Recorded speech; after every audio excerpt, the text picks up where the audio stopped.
nagkaroon din kami ng parliamentary tool na ginamit.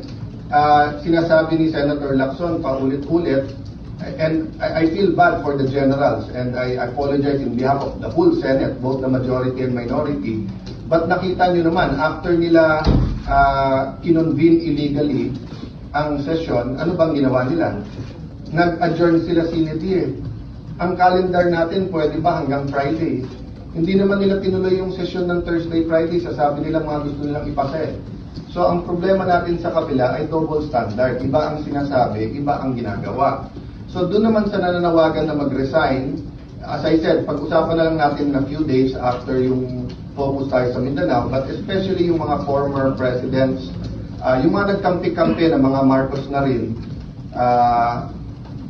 papasalamat ako sa inyo sa poll nyo na mag-resign ako bilang Senate President, kasi ibig sabihin, nire-recognize nyo pa rin ako as Senate President. Kasi kung hindi nyo na ako nire-recognize as Senate President, ba't kayo nananawagan na mag-resign ako as Senate President?